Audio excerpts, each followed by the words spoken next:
Os! Welcome back to the Singing Samurai. This is a minute or two with the Singing Samurai. Today's question is, how do I match pitch? Well, this is not an easy question to answer, and it's not easy to answer because there are a lot of parts involved in answering this question. But how do we match pitch? I think the simplest things to talk about are the realization that you match pitch all day long. When you listen to someone speak and you reply to them, how all of the different inflections in our voice, we're making minor corrections to express our emotional state of mind, and we mirror people all the time without realizing it. So you're matching pitch with people every time you have a conversation, more often than not, whether you realize it or not.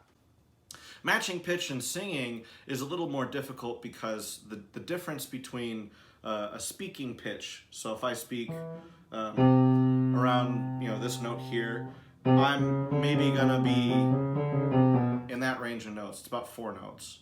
But really, it's like 1,000 different pitches can exist in between those 4 notes, or even more so.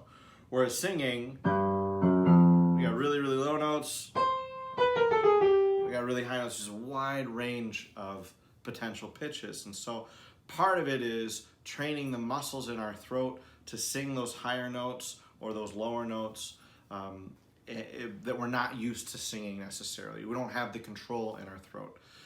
The other part of matching pitch is an understanding that there's no such thing as tone deafness. I think that term can be really insulting to people who are deaf. I have a student who is deaf. He has implants that allow him to hear, and he matches pitch just fine. Sometimes he struggles with it. It's not because of his deafness. It's not because of the implants.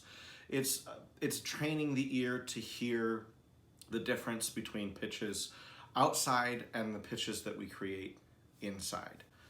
It gets really complicated, but because we can vibrate throughout our whole body with our voice, and all those vibrations come to our ears, we have that sound that we hear as well as the sound that we create outside. It's one of the reasons why when you hear yourself in a voicemail, it sounds different to you than when you normally speak. So we have to, get used to hearing what do I need to listen to in order to make sure that I'm matching pitches correctly. And then the third component is an emotional one. If we're nervous about making mistakes, we're not going to match pitch. We're going to hold back. We're not going to be honest. We're not going to be open and relaxed. Certainly not going to be vulnerable in the way that we need to sing forthrightly. A lot of times my students, when they make mistakes, they close their mouth. So if I'm singing a pitch and I want them to sing this pitch, open, it's very open and easy to hear. They are worried about making a mistake. It gets a little flat. It's not clear. It's not easy to hear because their mouth is closed. Why do we do that? We don't want to be heard. We don't want to make a mistake. Part of it is getting past that, opening your mouth, making loud sounds, and then listening to those sounds in comparison to the sounds that are being played, and determining, am I singing the right pitch or am I higher or lower? Which leads me to one of my favorite games that I play with my students called higher or lower. I'll play a pitch, and I'll play another pitch after that, and I'll ask them, is the second pitch higher or lower? I'll do it again, I'll change the pitch. I'll ask them, is it higher or lower? And for some of you, that might seem like it's really easy. For some people, that's not easy. Part of it is, again, it comes from, I don't want to be wrong. I don't want to be wrong on something that's that simple. They get confused. Our brain works too fast, and we're thinking about too many things. It requires to calm the brain down. So keeping it simple is really important. But once you start to get this pattern going, oh, okay, now I hear the first pitch that I played was lower, the second pitch that I played was higher. And the more you get used to that, the easier it comes to doing things that are really, really complicated and much harder to hear the difference between. Like if I play this chord, what are all the intervals in that chord?